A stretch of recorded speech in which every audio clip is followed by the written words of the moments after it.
اعوذ باللہ من الشیطان الرجیم بسم اللہ الرحمن الرحیم نحمده ونصلی علی رسول الکریم وصلی اللہ علی محمد وعلی الطیبین الطاہرین المعصومین۔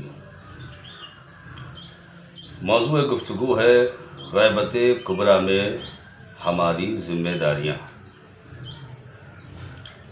امام زمانہ اس وقت ہماری نظروں سے غائب ہیں، کیونکہ امام زمانہ کی زندگی کو دو حصوں میں تقسیم کیا جاتا ہے۔ ایک حصہ غیبت صغریٰ کہلاتا ہے اور ایک حصہ غیبت کبریٰ کہلاتا ہے۔ غیبت صغریٰ کا وہ زمانہ ہے کہ جو آپ کی امامت کے شروعات کے ایام ہے، وہ غیبت صغریٰ کا زمانہ ہے، جس میں غیبت تو تھی مگر کچھ افراد کے لیے غیبت نہیں تھی۔ یعنی اس وقت جن کو کہا جاتا ہے کہ 4 نائبین آپ کے تھے اور ان کے ذریعے لوگ ان نائبین کو اپنا پیغام پہنچاتے تھے، وہ نائبین امام زمانہ کو پیغام پہنچاتے تھے۔ تو ابتدائیہ جو امامت کا زمانہ تھا، جو چند سال کا زمانہ تھا، یہ غیبت صغریٰ کا زمانہ تھا، جس میں امام غائب تو تھے مگر مکمل طور پر غائب نہیں تھے، بلکہ اکثر لوگوں کے لیے غائب تھے اور کچھ لوگوں کے لیے غائب نہیں تھے۔ یہ تھا غیبت صغریٰ کا زمانہ، جو کہ ایک مختصر زمانہ تھا، اور اس کے ختم ہونے کے بعد سے جو غیبت کبریٰ کا زمانہ شروع ہوا، یعنی بڑی غیبت کا زمانہ، وہ آج تک جاری ہے، اور ہم سب لوگ اس وقت غیبت کبریٰ میں جی رہے ہیں۔ جب تک امام کا ظہور نہیں ہوگا، یہ زمانہ غیبت کبریٰ کا زمانہ کہلائے گا، کیونکہ ہمارے جو امام ہیں وہ ہماری نظروں سے اوجھل ہے، ہماری نظروں سے غائب ہے، اس لیے ہماری ذمہ داریاں بھی بڑھ جاتی ہیں کہ امام غائب ہے، ہم اپنی شرعی ذمہ داری کو کس طرح سے پورا کریں۔ تو غیبت کبریٰ میں ہماری ذمہ داریاں کیا ہیں، یہ ہمارا عنوان ہے، اور اسی کے ذیل میں میں آپ کے سامنے کچھ چیزیں رکھوں گا تاکہ ہم اس جانب متوجہ ہو سکیں، خاص طور پہ ہمارے جو نوجوان ہیں اس کی طرف متوجہ ہو سکیں خاص طور پہ۔ دیکھیے، میں عرض کروں کہ غیبت کبریٰ میں ہماری ذمہ داریاں، اس عنوان پہ بہت ساری کتابیں بھی لکھی گئی ہیں، لیکن میں آپ کے سامنے صرف غیبت کبریٰ کی ذمہ داریوں میں سے فقط 6 چیزوں کا میں تذکرہ آپ کے سامنے کرنے جا رہا ہوں کہ غیبت کبریٰ میں ان 6 چیزوں کو اگر ہم نظر میں رکھ کر اپنے کاروان زندگی کو آگے بڑھائیں تو دنیا اور آخرت دونوں میں کامیابیاں ہمارے نقش قدم چومیں گی۔ اب غیبت کبریٰ میں وہ 6 ذمہ داریاں کیا ہے وہ آپ کے سامنے بیان کر رہا ہوں۔ ان میں کی سب سے پہلی ذمہ داری نمبر 1، غیبت کبریٰ میں ہماری ذمہ داریاں، اس میں کا نمبر 1 پہلی ذمہ داری، پہلی یہ ہے کہ جو عقائد اسلام نے بیان کیے ہیں، توحید، عدل، نبوت، امامت، قیامت، جو بھی اسلام نے عقائد بیان کیے ہیں، ہم ان تمام عقائد کو عقلی دلیلوں کے ساتھ سمجھیں۔ خدا ایک ہے، دلیل کیا ہے؟ خدا عادل ہے، دلیل کیا ہے؟ آپ اپنی دلیل رکھیں۔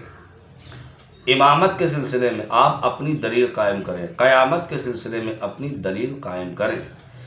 تو جو بھی اصول دین ہے، جو بھی عقائد ہیں اسلام کے، انہیں آپ اپنی دلیلوں اور اپنے ثبوت کے ساتھ اپنے پاس رکھیں۔ کیوں؟ اس لیے کہ اگر عقائد اپنی دلیلوں کے ساتھ ہوں گے تو یہ تمام عقائد ٹھوس ہوں گے، مضبوط ہوں گے، مستحکم ہوں گے، اور ان پر جو زمانے میں جو ہوائیں چل رہی ہیں، مخالف ہوائیں، مثلا اخباریت کی ہوا، مثلا ملنگیت کی ہوا، وغیرہ وغیرہ، بہت ساری ہوائیں ہیں، آپ ان سے محفوظ رہیں گے۔ دیکھیے، پہاڑ جب ہوتا ہے نا، پہاڑ کیا ہوتا ہے؟ پہاڑ سے نہ جانے کتنے طوفان ٹکراتے ہیں، مگر طوفان کے ٹکرانے سے پہاڑ کا کچھ اثر ہوتا ہے؟ پہاڑ کا کوئی اثر نہیں ہوتا ہے۔ کیوں؟ اس لیے کہ وہ پہاڑ ہے۔ تو چاہے جتنا جھکڑ خیز طوفان ہو، اس سے ٹکرا کے طوفان خود اپنا رخ بدل دے گا، مگر پہاڑ پہ کچھ اثر ہونے والا نہیں ہے۔ تو اگر عقائد کو آپ دلیل اور ثبوت کے ساتھ اپنے پاس رکھیں گے تو آپ ایمان کا ایسا مضبوط پہاڑ ہو جائیں گے کہ مخالفت کی کوئی بھی ہوا ہو، کیسا بھی طوفان ہو، اخباریت کو ہو، ملنگیت کا ہو، یا جیسا بھی ہو، یہ تمام طوفان آپ سے ٹکرا تو سکتے ہیں مگر پہاڑ اپنی جگہ پہ پہاڑ رہے گا، وہ ٹس سے مس نہیں ہوگا، بلکہ طوفان ٹکرا کر خود اپنا رخ موڑ دیں گے۔ تو پہلی ضرورت یہ ہوئی کہ جو اسلام نے عقائد بیان کیے ہیں انہیں آپ خود اپنی دلیلوں اور ثبوت کے ساتھ اسے فراہم کیجیے، تاکہ کوئی بہکانے والا آپ کو بہکا نہ سکے۔ ایسا نہ ہو کہ منبر پر کوئی بھی آیا اور اس نے کچھ بھی بیان کر دیا ہے، ہمارے عقیدے دلیلوں کے ساتھ نہیں ہے، لہذا جس کا جو من میں آیا پڑھا اور ہم نے خوب واہ واہ واہ واہ کیا، نعرہ لگایا اور کہانی ختم ہو گئی۔ کہانی ختم نہیں ہے، وہ آپ کے عقیدے سے ملتی جلتی کوئی غلط بات بیان کر کے چلا گیا اور اسی غلط بات کو آپ نے ایکسپٹ کر لیا۔ چنانچہ صحیح عقیدوں کے ساتھ ایک غلط عقیدہ بھی ہمارے دل میں جگہ بنا چکا ہے مگر ہم کو اس کا احساس نہیں ہو پاتا ہے۔ ایسا اسی لیے ہوتا ہے کیونکہ عقیدوں کو ہم نے دلیلوں کے ساتھ نہیں سمجھا ہے، اور دلیلوں کے لیے انسان کی عقل کافی ہے۔ انسان تمام چیزوں کے لیے اپنی عقل سے دلیلیں پیش کر سکتا ہے، اور عقل کے ساتھ نقل کی دلیلیں بھی پیش کی جا سکتی ہیں۔ نقل سے مراد ہے قرآن مجید اور احادیث معصومین علیہ السلام سے۔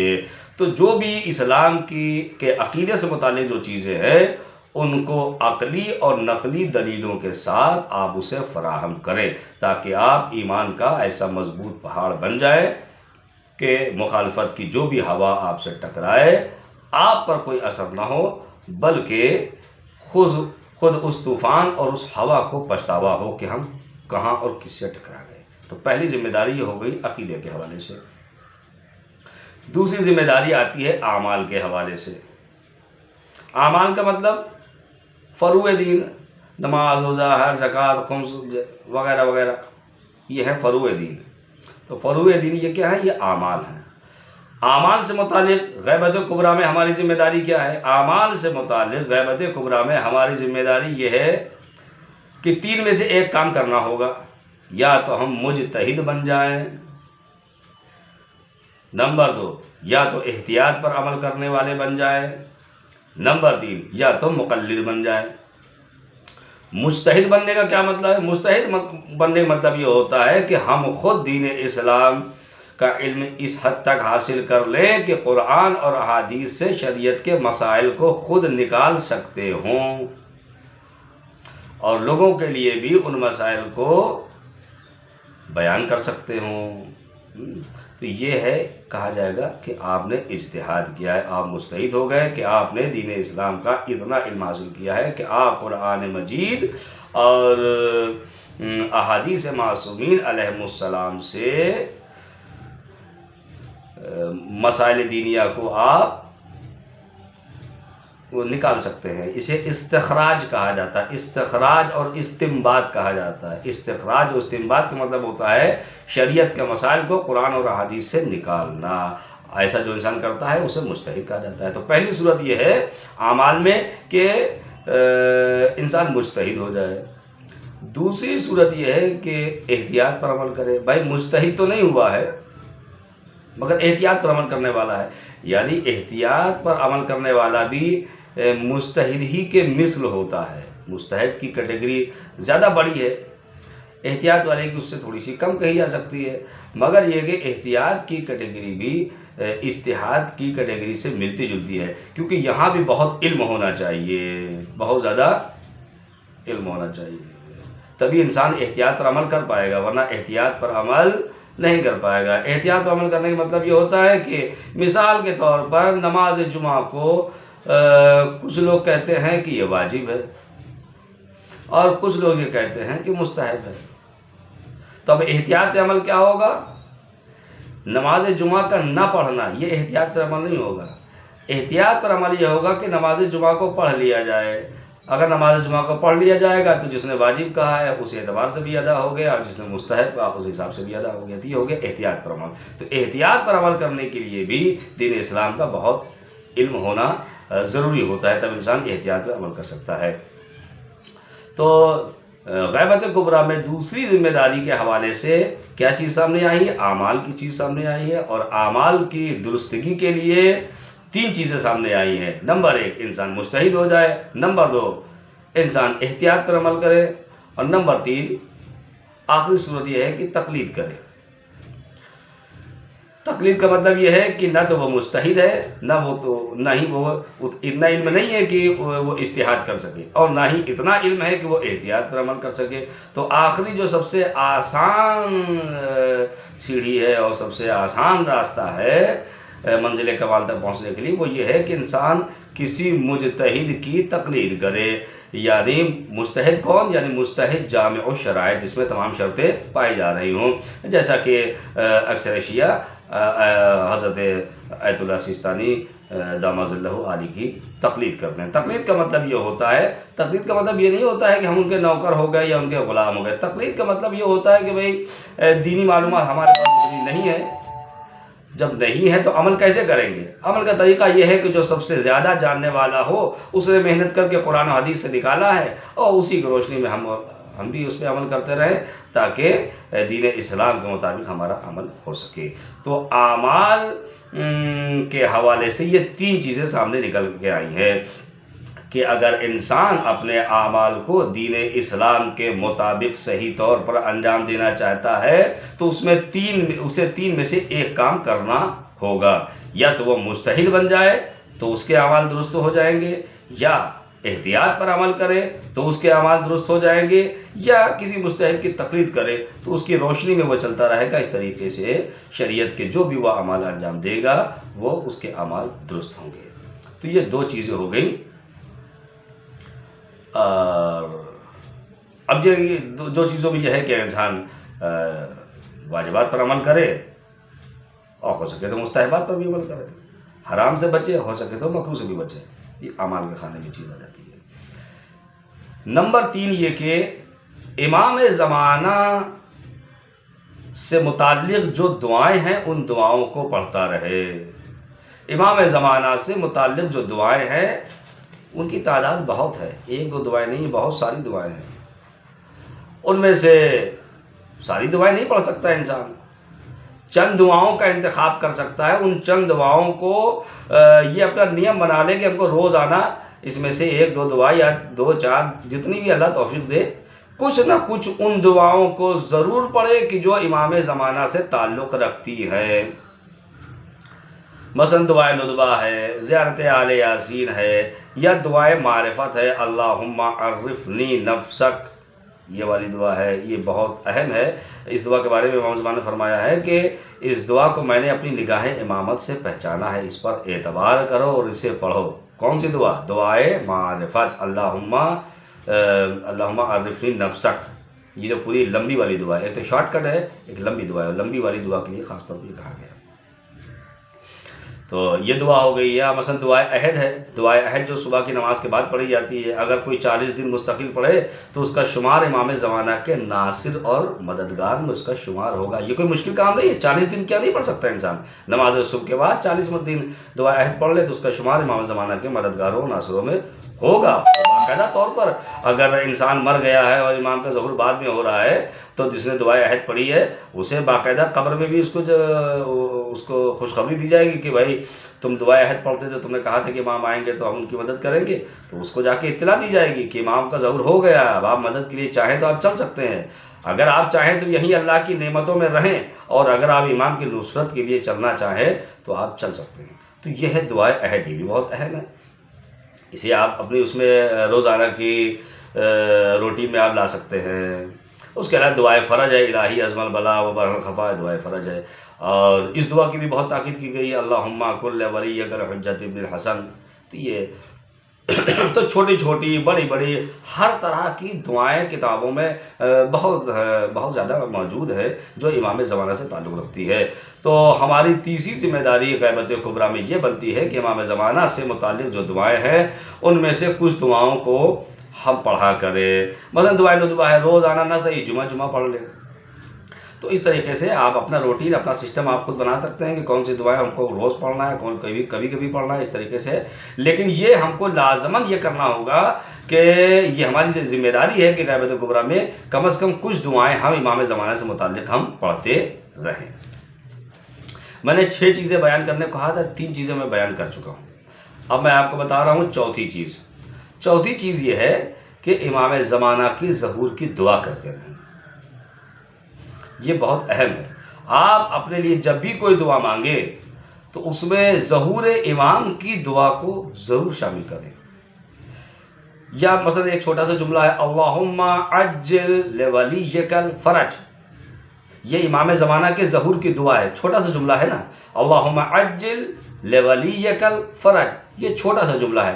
آپ جب بھی کوئی دعا مانگیں اپنے لیے، کسی دوسرے کے لیے، تو آپ اس میں اپنی دعا میں خالی یہ جملہ بڑھا دیا، اللہم عجل لولیک الفرج، تو یہ ظہور امام کی دعا ہو جائے گی.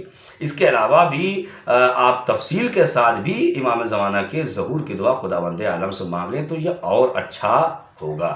تو اس بات کی کوشش کریں کہ امام زمانہ کی ظہور کی دعا ہم ضرور بھی ضرور خداوند عالم سے مانگتے رہیں.